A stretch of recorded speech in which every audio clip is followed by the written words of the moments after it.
Өкмөттүн Жалал Абад облусундагы жаңы дайындалган ыйгарым укуктуу өкүлү Абсаттар Сыргабаев УКМКнын төрагасы Камчыбек Ташиевдин өкүл баласы экендигин ырастады. Камчыбек Ташиевге өкүл ул болгонум чын. Аны баары билишет. Өкүл уулу эмесмин десем баарына калп айткан болом. Өкүл бала болгонума 22 жыл болгон. Бул ишке тиешеси жок болуш керек деп ойлойм, деди ал. Абсаттар Сыргабаев бүгүн 19 октябрда облустук активге тааныштырылган болчу. Сыргабаев буга чейин Барып айыл өкмөтүн башкарып келген. Ал Мекенчил партиясынын номер 5-катарда парламенттик шайлоого өз талапкерлигин койгон. Ал Камчыбек Ташиевдин өкүл баласы экендиги айтылган. Эми өкүл ул болгонум чын, аны жашырганда эмне баары эле билет. Азыр мен өкүл ул эмесмин деп айткан болсом, анда жашырып койду дейт. Өкүл ул болгонум чын. Эми ал өкүл бала болгонума мен 22 жыл болду. Эми бүгүнкүгө эч кандай тиешеси жок болуш керек.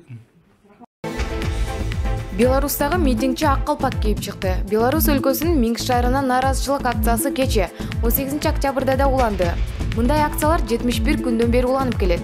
Нааразычылыктарга себепкер болгон Александр Лукашенко президент катары ант берүүгө жетишти.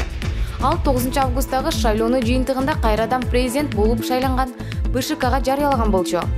Кечеги акциялардын арасында ак калпак кийген адам да болгон. Анын сүрөтү социалдык түйүндөргө тарап жатат. Булак аргумент кейжи. Депутат Айнур Алтынбаева жарандарды акча чогултуп тышкы карызды төлөөгө чакырды. Бул тууралуу ал бүгүн 19 октябрда маалымат жыйынында айтты.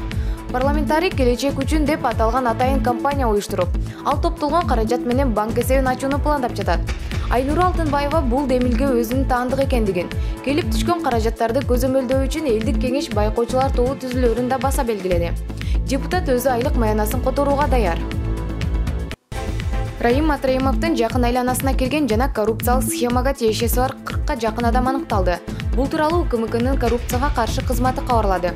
Маалыматка караганда учурда мамлекеттик бажы кызматынын төрагасынын мурунку орун басары Раим Матраимов жана башка кызматтагы адамдар тарабынан түзүлгөн коррупциялык схема териштирилип жатат.